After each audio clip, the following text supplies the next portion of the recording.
Hi everyone, good morning and welcome to my coffee morning, provided I can get this to balance. So today, as promised, I'll be sharing about, I'll bring this down, I'll be sharing about the money jar system. I hope you're well this morning. I hope you got your beverage of choice. Mine today is hot water. It's warm now. There are actually really good benefits circling around again about hot water. We already know water flushes the system. Hot water apparently helps you prevent some diseases, possibly cures all diseases, but there are benefits. So do take hot water as much as possible. Warm water, just flush your inside. That can also help you reduce your caffeine intake if you just want something hot, which is generally the case with me. Hot water. Calorie free as well. So going swiftly into the coffee morning bit of it, I just want to share with you why the money jar system. I discovered this system in 2014, about the year my mother died, my maternal mum. My adoptive mum, some of you may have heard about, is not who I'm referring to. So that was a very trying time for the family, and we felt the pinch financially as well. So it was a time for me to really ponder and see about my money habits, and that's where I came across this at a conference. I went to a weekend conference away in Germany. So the money jar system, what is it? It's on my website. I've posted the link here on Love Nurture a few times. It's basically a system of saving money for the short term. And you will come to find in the comment box there, that I have said it is something that we all are required to do if we want to be financially free.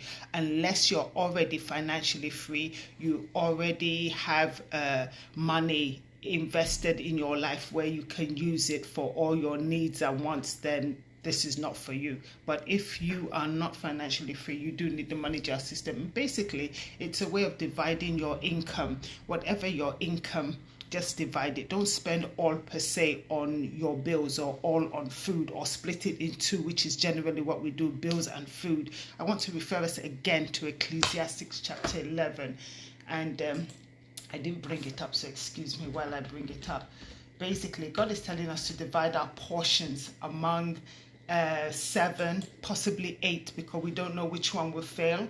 And generally speaking, in my life personally, you might be able to relate. Sometimes you need a lot more than 6 anyway. 6 divisions of your money, because you find after your bills, after your feeding, after the care of your children, yourself, expenses, debts, 6. You've got other things, you've got things you're looking forward to buying, 7.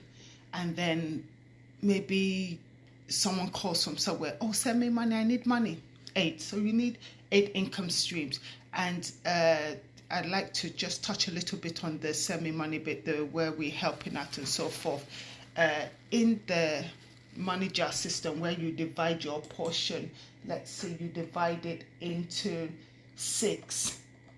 This is not a biblical concept, but I believe it came from a biblical concept. It says 6 here, but Ecclesiastes chapter 11, 2 and 3 clearly tells you divide it up to 8, because you don't know which one will fail.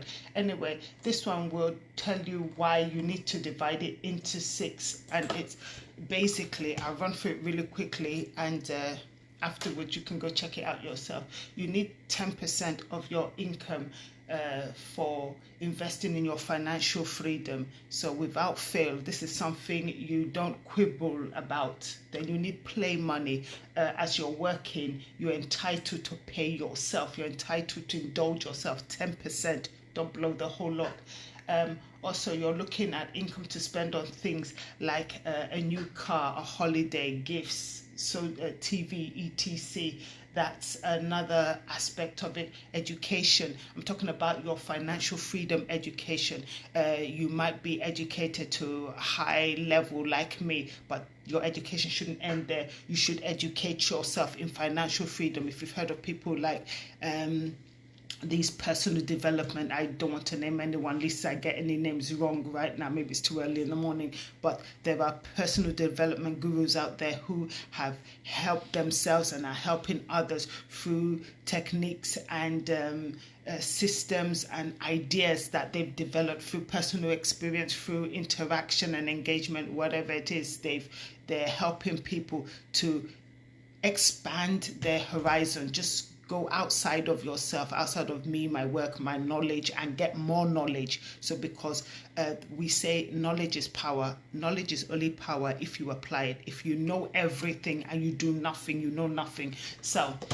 that's education. You need to invest. So when you find something you like, if you've been saving 10%, you can spend money on that and not have to go into other aspects of your investments, your income where you have saved. You need to look at giving. 5% goes towards giving. This is another reason why I say this is not a biblical concept, but the Genesis may have come from Ecclesiastes chapter 11, because as a Christian, I know, you know, if you're a Christian, that is 10% that goes to God. When no matter what you earn, 90% belongs to you, 10% belongs to God. You do that to cover yourself, protect yourself. Call it celestial insurance. I personally, every time without fail, when I give my tithe, and I've done it, I can't say I've always done it, because sometimes maybe situations have been so financially crushing and I just thought in my own limited mind that, oh, it's better if I keep the 10%. But most often than not, I give my tithe, and in recent years that's all I've been doing. I make sure tithe goes first. 90% belongs to me, 10% belongs to God, and I give it and I talk to God, because we have a relationship. I have given you 10%. Cover me, protect me, please help me ensure that the 90% is spent wisely and I am not left penniless at the end of the month, or so to speak. Whatever it is you want to tell to God, tell him, because your giving comes with a promise. So 5%, and my 5% on top of my 10% to God. For my 90%, I do give 5% to charity, whatever cause. You can spread it out. It doesn't have all of your 5% doesn't need to go to one charity. And then there's 55%. That's the bulk of where your money will be coming. That's your utility bills, your transport back and forth to work. Those of you who are working at home, those of us working from home, we don't need to worry about transport right now. That's where 55 will be allocated to. So you might be thinking, oh, but I can't afford this and so forth. The motivation behind this is for you and for I to learn to live below our means. We're not to try and catch up with the Joneses. We're not to try and be like her or him over there. We're just trying to be us. We're trying to live our best life, in our best style. So don't try and spend and put money where you shouldn't be putting money. If it's gone over 10%, leave it to the next month. Just do it like that. If it's gone over 5%, if it's charity, leave it to the next month. Just give what you can from your 5%. Don't go over, be strict with it. Even my children, because when I started this, they were still fairly young. They were still teens or just turning 21, I think, for my oldest. And I've heard them over the years say, I've got so-and-so money, but I don't touch it, so I don't think about it. This is when I've pressed them. And I'm very impressed, because they get it. They don't get their money and spend all on the latest outfit or on bills for their phone and so forth. They allocate it. You should learn to allocate your money, because in allocating your money, in learning to live below your means, in learning to be content, as the Bible says, with such things as you have, you're going to help make your way profitable. You're going to help get yourself out of debt, pay those bills, clear those debts. And talking about clearing debts, paying bills, there is a webinar I'll be joining tomorrow. I am not hosting it. So one family member thought I was the one hosting it. No, I'm not hosting it. I'm learning myself, going back to the financial education. But this one is free. I have not had to pay for this, but the service they provide, it will cost you money. That goes back to putting money aside for your education if you want to know something that will get you where you need to be. And it's a service that you need to pay for it with all your heart, and don't try and hold back and try and cut corners, because you will shortchange yourself. So if you're interested in getting multiple income streams, finding out how to get yourself back on track because you're already in debt, that's mainly it, getting yourself back on track. Maybe right now you're not concerned about multiple income streams. You want to get yourself back on track financially. You've got all these debts from credit cards and loans. You really do want to be on this webinar tomorrow. Today is the 13th of January 2021. This webinar is 7 p.m. on the 14th of January 2021, and it's all the way to 8:30. You will need an invitation to come, so you will need to forward to me your name and your email so that these organizers can let you in, or they can permit me to forward you the link that I have, because I've already joined, so that you can join as my guest. So take care. Enjoy yourself. I hope you've benefited from the insights I've shared here. If you